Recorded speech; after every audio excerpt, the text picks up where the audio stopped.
First 6 ఇన్నింగ్స్లో 2 wickets తీసి వరుణ్ చక్రవర్తి mystery స్పిన్నరా, blind spinner, useless, అసలు దేనికి యూజ్ అవ్వడు. ఇలా ఎన్నో. తర్వాత కంబ్యాక్ ఇచ్చాడు చూడు, అప్పుడు మళ్ళీ కేకేఆర్ కోట, ఆ కోట, వట్టల కోట అంటూ స్టార్ట్. అప్పుడు మొదలు పెట్టిండు చూడు బాల్ని తిప్పిండైతే ఇక అసలు ఆ స్టార్ట్స్ని చూస్తేనే దిమ్మ తిరిగిపోతుంది.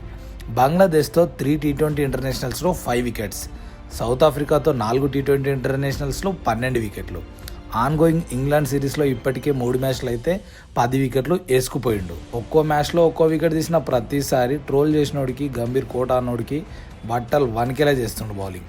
ఫ్యాక్ట్ మాట్లాడాలంటే ఆ ఫిగర్స్ T20 ఇంటర్నేషనల్ మ్యాచ్ అంటే ఎవడు నమ్మడు రయ్యా, ఓడిఐ స్టార్ట్స్ అనుకుంటారు. కానీ చక్రన్న T20 ఇంటర్నేషనల్స్లో ఆ మ్యాజిక్ చేసి చూపిస్తుండు మనకి. క్రేజీ ఫ్యాక్ట్ ఏంటంటే, కాకపోతే ఇది వరుణ్కి సాడ్ ఫ్యాక్ట్. అదేంట్రా అంటే 5 వికెట్స్ ఎప్పుడైతే ఒక ఇండియన్ బౌలర్ తీసినప్పుడు ఓడిపోవడం 2 times జరిగింది. ఆ 2 times కూడా వరుణ్ భాయ్ 5 వికెట్ హాల్తో ఉన్నాడన్నమాట.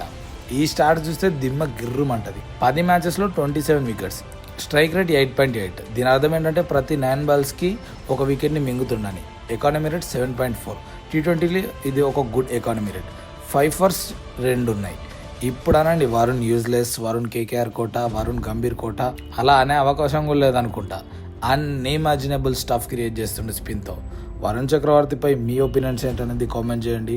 అప్కమింగ్ 2 మ్యాచెస్లో ఇంకెన్ని వికెట్ తీస్తాడో ఎక్స్పెక్ట్ చేసి కామెంట్ చేయండి. అండ్ నువ్వేం ఫీల్ అయినావు?